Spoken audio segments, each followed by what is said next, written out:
शेतकऱ्यांसाठी आजच्या ठळक आणि झटपट बातम्या. शेतकऱ्यांसाठी आनंदाची बातमी. 2,74,000 शेतकऱ्यांना मिळणार 19वा हप्ता. योजनेत तालुकानिहाय पात्र लाभार्थी.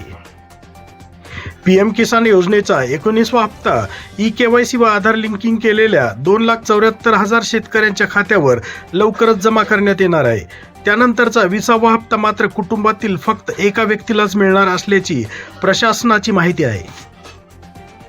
शेतकऱ्यांना आर्थिक मदत होण्यासाठी केंद्र शासनाने PM किसान योजना डिसेंबर 2024 पासून सुरू केली. या योजनेत वर्षाला 6,000 रुपयाची मदत पात्र शेतकऱ्यांना देण्यात येते.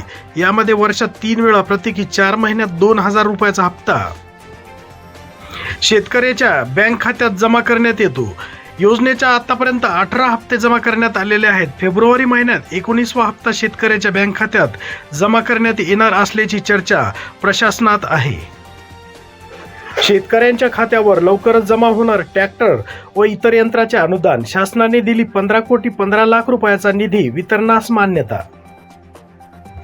केंद्र व राज्य सरकारच्या माध्यमातून शेती क्षेत्रासाठी मोठ्या प्रमाणावर अनेक प्रकारच्या योजना राबवल्या जातात. या योजनांच्या माध्यमातून शेतीसाठी आवश्यक असलेल्या पायाभूत सुविधांची उभारणी करण्यासाठी अनुदान स्वरूपात मदत करण्यात येते. धुळे जिल्ह्यातील शेतकऱ्यांना 46,83,000 रुपये मदत. नैसर्गिक आपत्तीमुळे बाधित झालेल्या शेतकऱ्यांना दिलासा देण्याच्या दृष्टीने राज्य शासनाने महत्त्वपूर्ण पाऊल उचलले आहे. अपघातामध्ये जखमींना मदत केल्यास मिळणार 25,000 रुपये. गडकरींनी सांगितली सरकारची योजना. कुटुंबाचे वार्षिक उत्पन्न 2.5 लाख रुपये. एकाच कुटुंबातील दोघांना लाभ. वयोमर्यादा 21 ते 65 वर्षापर्यंत. असे निकष पूर्ण करणाऱ्याच महिला मुख्यमंत्री माझी लाडकी बहीण योजनेसाठी पात्र आहेत. पण विधानसभा निवडणुकीपूर्वी अर्ज भरणे सुरू झाल्याने विनापडताळणी बहुतेक अर्जास मान्यता देण्यात आली होती. पीक विम्यातील गैरप्रकार टाळण्यासाठी भागडे समितीकडून 15 शिफारसी. पंतप्रधान पीक विमा योजनेतील गैरप्रकार टाळण्यासाठी राज्याचे प्रभारी कृषी आयुक्त रावसाहेब भागडे यांच्या समितीने 15 शिफारसींचा अहवाल राज्य सरकारला सादर केला आहे. राज्य सरकारचा नवा नियम. शेतकरी ओळखपत्र नसेल तर PM किसानचे पैसे मिळणार नाहीत.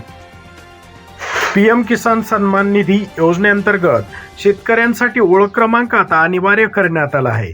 हप्त्यासाठी नवीन नियम लागू करण्यात आले आहेत, ज्यामध्ये शेतकऱ्यांना कुटुंबातील सर्व सदस्यांचे आधार लिंक करावे लागणार आहे. खरं तर प्रधानमंत्री किसान सन्मान निधी योजनेत महाराष्ट्र सरकारच्या ॲग्रिस्टॅक योजनेअंतर्गत शेतकऱ्यांना आधार लिंक करण्याची आणि शेतकरी ओळख क्रमांक मिळवण्याची प्रक्रिया सुरू केली जात आहे. तुम्ही तुमच्या जवळच्या CSC केंद्रात जाऊन शेतकरी ओळख क्रमांक मिळवू शकता.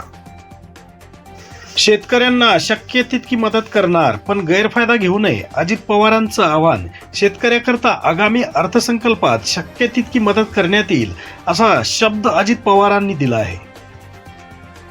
भावांतर योजनेचा लाभ अधांतरी. शासनाकडून लाभाची अद्यापही प्रतीक्षा कायम. शेतकऱ्यांना मोठ्या आर्थिक अडचणीचा सामना करावा लागत आहे.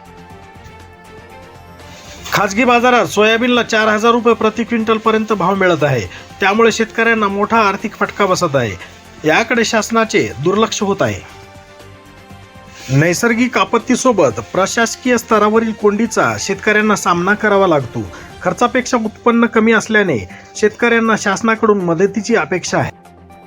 भावांतर योजना काय आहे? आंतरराष्ट्रीय बाजारातील घडामोडीमुळे शेतमालाचे दर घटले आहेत.